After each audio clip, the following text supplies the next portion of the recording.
Hello, ladies and gentlemen. I am Okundaye Mary-cynthia, and today we'll be talking about a topic so dear to my heart, the Nigerian adoption process. With me is Omolola, who would be enlightening us on this topic. Thank you very much, Mary-cynthia. You're welcome. My name is Ajibola Victoria Omolola, and I'll be talking on the Nigerian adoption process. Oh, that's actually really interesting. And I know that adoption is quite a sensitive topic normally, and it will be really great to actually know what it takes to adopt a child legally. That's why I'm actually really excited to have this. So what is adoption? And I know that's a very basic question, but just to set the pace, what's adoption in law?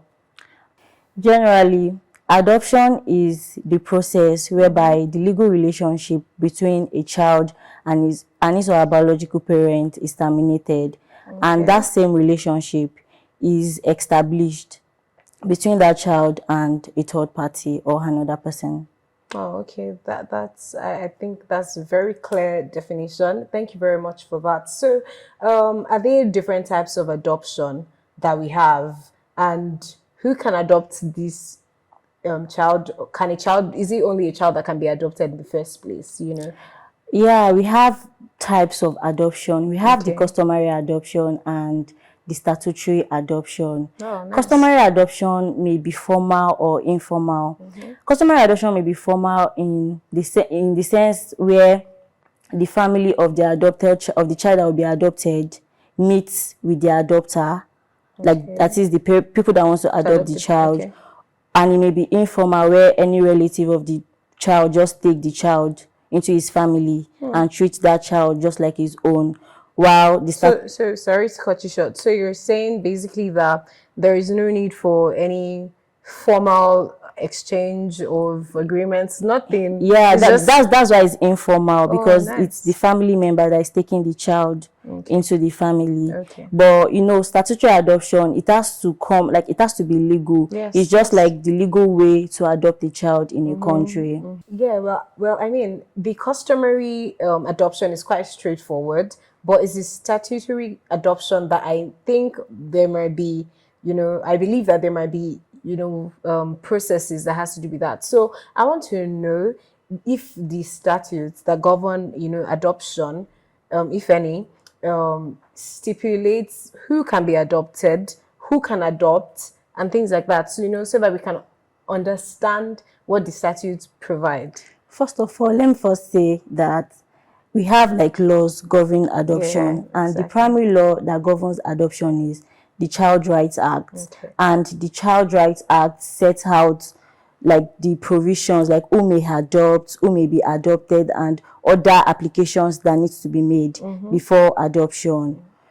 And we have laws of other states too that governs adoption.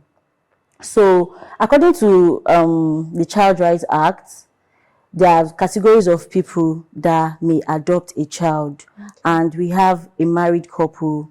Married couple, they must have attained the age of 25 years, and they must at least be 21 years older than the child. That is, if a 25-year-old couple wants to adopt a child, the child that must be adopted must be within 1 to 4 years old. Then a wife or husband that has obtained the consent of their partner can also adopt a child, while a single individual that has attained the age of 35 years can also adopt a child. But the child that the single person must adopt must be of the same sex. That is, if you're a lady, you must adopt a female child. Likewise, a male too. Yeah, I can understand the spirit behind that particular law. So can an adult be adopted? No, an adult cannot be adopted.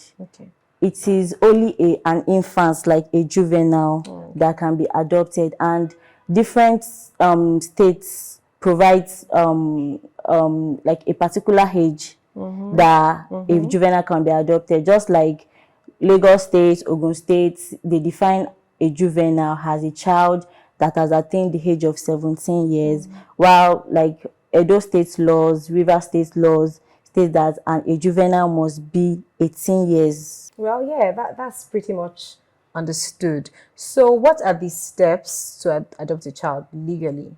Yeah, the first step is to make a formal request to the state government agency. Okay. It could be Ministry of Youth, Sports and Social Development. You have to make a request to them. Then when the request has been made, they will schedule an interview. Then an application, the adopter needs to like make an application. And that application, there are necessary documents that must be submitted before the application will be said to be done. Then after application has been made, the court may appoint a guardian who may be a supervisor. It's just to, supervise the child to make sure that the adoption is made in the best interest of the child. The guardian gives reports about the child and the adopter. Then the court can now give an order. It could be an interim order, which is just to give the adopter custody of the child for a particular period of years. It could be 2 years or more. It depends on the discretion of the court. Then after the interim order has been given, the court can just give like a final order, that is the adoption order, that okay, this person is the one that adopted the child. So then after that, there will just be a final documentation where the adopter will just change the name of the child to his or her name. And just to just make sure that the adoption proceedings are filed in the adoption children register. That's all. So I can imagine that you would need a professional to handle the process of adoption so that it's easier for both the person adopting and the person that is adopted. So for the final important question, what is the advice that you would give to people that want to adopt? My advice is that anyone that wants to adopt a child should follow the process. Because adopting a child without following the law can result to waste of time. It could be said it could mean kidnapping a child too. And kidnapping is a criminal offense in Nigeria. So that would be my advice for anyone that wants to adopt a child. All right. Thank you very much for this very enlightening session. I really do appreciate you sitting on this couch with me for the interview. So that will be it for today. Thank you very much for listening and have a lovely day.